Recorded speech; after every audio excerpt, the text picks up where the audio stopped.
This is how much money Norway has saved up. Excellent. Hi, I'm Paul from Oslo, Norway, and let me explain to you why Norway is so rich. Now, many would say that the number one reason for Norway's wealth is the oil. But is it really just a matter of having a lot of a valuable resource? In 2018, Norway exported 1.2 million barrels of oil per day, and Angola exported 1.4 million barrels. A lot of oil, but they still don't have the same sovereign wealth that Norway does. It seems there's something else needed than natural resources to create a wealthy country. And what can that be? Perhaps our politicians have done something smart. I have a plan. Or perhaps it's just luck. Let's find out. To go back in time, in 1959, the Netherlands found a huge natural gas field in the area of Groningen.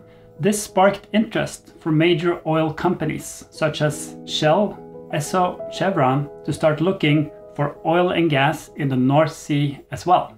Back at that time, the borders at sea between Great Britain, Norway and Denmark were still not decided upon. But some years later, in 1965, they got together and they decided on how they would divide the North Sea. Norway's border might well have ended up at what is known as the Norwegian Channel. This is an elongated trench in the seafloor of the southern coast of Norway, meaning that Denmark would have gotten a much bigger part of the North Sea. Denmark at that time was also negotiating with Germany about their borders in the North Sea and had insisted on using the principle of equidistance, meaning that they would set the borders right in the middle between the countries. So therefore, it was fair that they took the same approach towards Norway. Now, the myth says that the Danish foreign minister had been drinking a bit too much whiskey before some of these negotiating meetings with Norway, and that perhaps he became a bit loose-handed. But this is just a myth that Norwegians like to joke about when they meet Danes. Now, this is where some luck comes into the picture. During Christmas 1969, the company Phillips Petroleum found a huge oil and gas reserve beneath the seabed in the North Sea. This reserve would be known as Ekofisk, and this was just inside Norway's newly set border. Norway had lucked out, discovering what was one of the biggest oil fields found at sea at that time. Back when Norway discovered the oil, they did not have their own technology or industry in order to get the oil up from the seabed. So when foreign companies were doing all the jobs, finding and extracting the oil, how could Norway prevent all the oil revenue from going out of the country? And instead make sure that the oil income would be of benefit to the Norwegians themselves. A very clever thing the politicians did early on was to establish the 10 oil commandments, which were 10 principles outlining how Norway were to organize the oil production, making clear they had to establish their own industry, develop their own technology to get the oil up, and also to make the Norwegian state a key player in managing the oil resources. So since the goal was to get the oil up by themselves, the foreign companies were gradually phased out by Norwegian companies such as Statoil and Norsk Hydro. And as a result of this, Norway was able to keep much of the oil revenue for themselves. Now, as I mentioned earlier, having a lot of oil doesn't necessarily make a country rich. So how come Norway has been able to turn all this profit from the oil industry?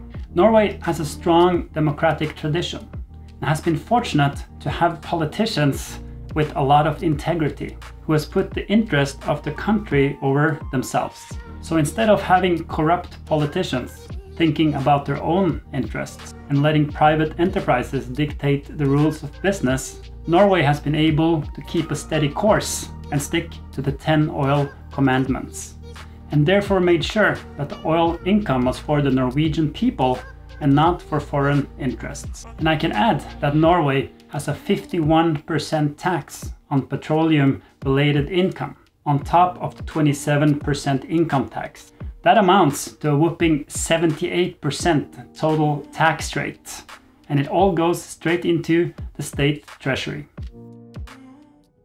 Up through the 70s and 80s, most of the oil income went into investing into the oil industry to develop new technology, infrastructure, and to explore new parts of the seabed. As Norway had to do less of these investments, and as the oil revenue grew, Norway started having more money than they could spend. A turning point for the Norwegian economy was the Norwegian Oil Fund, today known as the Government Pension Fund Global, which was established in 1990. The aim of this fund is to serve as a financial reserve and as a long-term saving plan for future generations. Norway made its first deposit into the government pension fund in 1996, and in 1998 it had a market value of about $28 billion. And by 2020 it had grown into a whopping $1,275 billion, making it one of the largest funds in the world. The fund has grown because the money has been invested in equities, fixed income, and real estate. Norway, through this fund, owns 1.5% of the shares of all the world's listed companies, and we're only 5.3 million people. So how come Norway managed to save so much instead of spending it? In Norway, there's a broad political consensus on how to manage this fund. In 2001, the Norwegian government decided on a budgetary rule called handlingsregelen. This rule states that every year, only 3% of the return from the fund is allocated to the national budget, meaning that only a small part of the return of the fund is spent, and none of the actual capital, which goes to investing globally. In many countries, this would not work well, because new governments and politicians seeking to become re-elected would possibly promise to spend more than handlingsregelen, which in the long term would decrease the value of the fund and also remove the purpose. But in Norway, there's luckily a broad agreement among politicians to stay on course and stick to the plan. So heavy state involvement, politicians with integrity, and also saving and investing most of the money and sticking to handlingsregelen, the budgetary rule, are the reasons why the oil has transformed Norway into one of the richest countries in the world. Alright, that's it. Thanks a lot for watching. Feel free to share your opinion down in the comment field. Maybe you have something to add to this story.